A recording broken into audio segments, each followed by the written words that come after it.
फहीम खान जुड़ गए इस वक्त हमारे साथ, हमारे संवाददाता। फहीम, हम आपसे जानना चाहेंगे कि दिल्ली से काफी देर हो गए इंदिरा हृदय के यहाँ से पार्थिव शरीर निकले हुए, यानी कि हल्द्वानी ले जाया जा रहा है। कब तक उम्मीद है पहुंचने की? इंदिरा हृदय से आवास पर जहां पे कांग्रेस की इकट्ठा है, कांग्रेस के साथ साथ जो उनके समर्थक और जो उनके चाहने वाले हैं वो लोग भी यहाँ हैं। और यहाँ देखा जा सकता है कि बहुत ही ज्यादा गम का माहौल है। गम का माहौल इसलिए भी है क्योंकि उन्होंने बहुत ही ज्यादा गम का माहौल है। गम का माहौल इसलिए भी है क्योंकि उन्होंने एक अपना बेहतरीन नेता जो उनकी आवाज बनता था वो खो दिया है। आज पूरा उत्तराखंड शोक में डूब गया है क्योंकि इंदिरा हृदय एक ऐसी नेता थी जिन्होंने महिला शक्ति को शक्ति दी, महिलाओं की आवाज उठाई और कांग्रेस के लिए एक बेहतरीन लीडर साबित हुई। उनका 3:30 बजे जो शरीर है वो दिल्ली से चला है और उत्तराखंड यानी कि हल्द्वानी जहां इस वक्त मैं मौजूद हूं, उनके आवास पे यहां तक उनके शरीर को आने में लगभग 8 या 8:30 बज जाने हैं। 8:30 बजे तक का जो अंदाजा है वो उनके समर्थकों का भी है, लेकिन यहाँ अभी आप देख सकते हैं कि सुरक्षा के भारी इंतजामात हैं।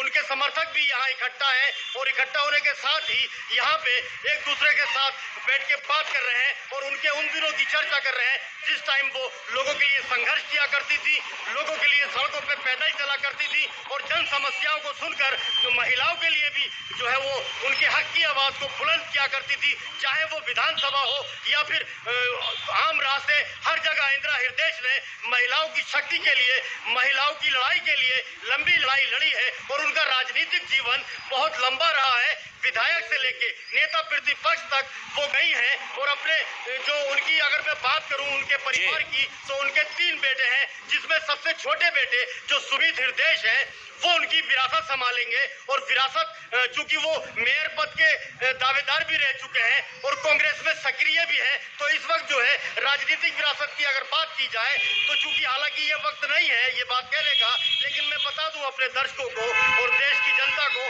कि इंदिरा हृदय की जो विरासत है वो उनके बेटे सुमित हृदय संभालेंगे, जो कि इस वक्त उनके साथ है और जो साथ में उनका जो शरीर है वो लेके आ रहे हैं। फिलहाल उनके जो आवास है इस वक्त आवास पे लोगों के आने का तांता लगा हुआ है। चूंकि कोविड कर्फ्यू है, आज संडे की वजह से लॉकडाउन भी है, लोगों के आने की संख्या कम होने की उम्मीद थी, लेकिन क्योंकि उनके चाहने वालों की संख्या बहुत ज्यादा है, उनके समर्थकों की संख्या बहुत ज्यादा है, इसलिए लोग उनकी तरफ बढ़ रहे हैं। आप मेरे पीछे देख सकते हैं किस तरह से कार आ रही हैं, गाड़ियां आ रही हैं, लोग जा रहे हैं, तो लोग उनके इंतजार में हैं, बल्कि बिछाए बैठे हैं अपने उस नेता के लिए। आप उनके आवास की तस्वीर दिखाइए और वहां के जो लोग हैं, जो क्योंकि हल्द्वानी उनका विधानसभा क्षेत्र भी है और हल्द्वानी की रहने वाली हैं, उनके आवास पर अब से कुछ देर बाद यानी कि जैसे कि आप कह रहे हैं कि 8 बजे तक उनका पार्थिव शरीर वहां पर पहुंचेगा।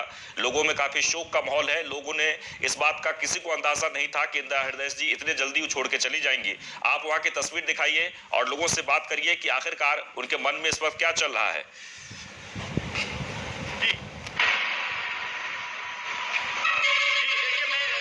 मेरे साथ मौजूद है यहाँ बहुत जो उनके चाहने वाले हैं,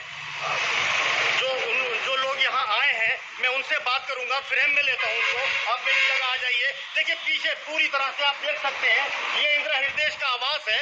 आवास पे मैं खड़ा हूँ, आवास के सामने उनके जो समर्थक हैं, उनके चाहने वाले हैं, जो उनको पसंद करते थे, जो उनको रोड पे सड़कों पे चल के संघर्ष करते हुए देखते थे, आज वो क्या कहते हैं आज उन्हीं की जुबानी में सुनाऊंगा, लोगों को दिखाऊंगा। कैसा लगता है आपको आज जो है? बहुत अफसोस है, हमें बहुत अफसोस है, जाकर भी बहुत अफसोस है। इंदिरा हृदय बहुत अच्छा काम कर दिया कि नैनीताल के लिए इतना सुंदर काम किया जो पूरे उत्तराखंड में नहीं, जैसे हल्द्वानी में उन्होंने काम किया, तारीफ करने लायक काम किया।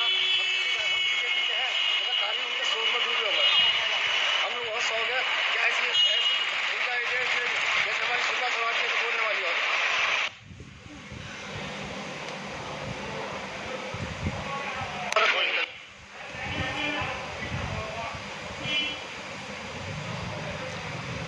तो ये तस्वीर आप देख रहे थे हल्द्वानी से, लेकिन अभी जो ये तस्वीर है उत्तराखंड सदन के बाहर, जब इंदिरा हृदय के पार्थिव शरीर को ले जाने की तैयारी चल रही थी। लेकिन आपको बता दें कि 8 बजे तक हल्द्वानी पहुंचने की उम्मीद है, लेकिन उनके आवास पर इस वक्त समर्थकों का तांता हुआ है, हर कोई शोक में डूबा हुआ है। हमारे संवाददाता भी लगातार मौके पर बने हुए हैं जहां से वो दिखा रहे थे। कल इंदिरा हृदय का अंतिम संस्कार किया जाएगा।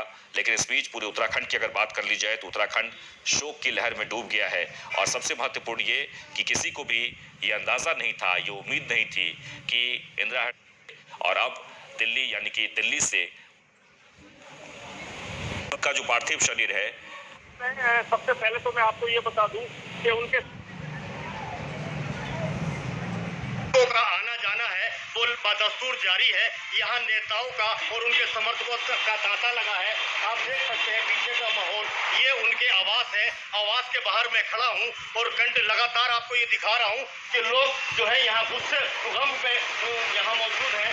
जो गम लोगों का अचानक मिला है उससे उबर नहीं पा रहे हैं। लोगों का ये कहना है कि अचानक उनके चले जाना उत्तराखंड के लिए बहुत बड़ी क्षति है। उत्तराखंड के मुख्यमंत्री और जो पूर्व मुख्यमंत्री उन्होंने भी शोक संवेदना व्यक्त की है और उन्होंने कहा है कि एक नारी शक्ति, एक नारी की आवाज इस दुनिया से चली गई। अचानक उनके चले जाना नारी शक्ति के लिए बहुत बड़ी क्षति है। कांग्रेस के साथ साथ नारी के लिए भी एक बहुत बड़ी क्षति के रूप में देखा जा सकता है। उत्तराखंड के अंदर इस वक्त देख सकते हैं आप कि लोगों का लगातार आना जाना बदस्तूर जारी है। लोगों का तांता लगा है और अगर आप कहें तो मैं और आपको नजदीक से दिखा दूं कि किस तरह से उनके समर्थक, बिल्कुल आपके चाहने वाले वहाँ के लोगों से बातचीत करिए, वहाँ की तस्वीर दिखाइए कि आखिरकार इस वक्त वहाँ पर माहौल क्या है। मैं जी देखिए, आप देख सकते हैं मेरे पीछे लोगों का आना जाना है यहाँ और पुलिस का पूरा जो इंतजाम है वो भी तस्वीरों में हम देख पा रहे हैं। उनके आवास पर काफी संख्या में धीरे धीरे समर्थक जो है वो जुट रहे हैं। और आपको बता दें कि आपसे कुछ ही देर बाद जब इंदिरा हृदय का पार्थिव शरीर वहां पहुंचेगा तो फिर कल उनका अंतिम संस्कार होगा और अंतिम दर्शन के लिए लगातार लोग वहां पर पहुंच रहे हैं। तो कर दिया चलो आगे लो।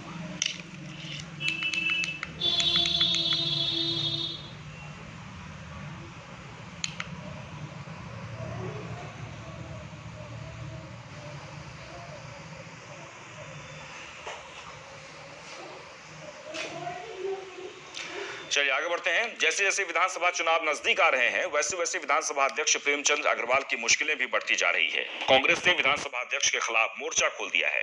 नेपाली फॉर्म के पास टोल प्लाजा के मामले में विधानसभा अध्यक्ष को घेरने का मुद्दा अभी शांत भी नहीं हुआ था कि अब कांग्रेस ने विधानसभा अध्यक्ष को कोविड-19 के नियमों का उल्लंघन करने के आरोप में घेर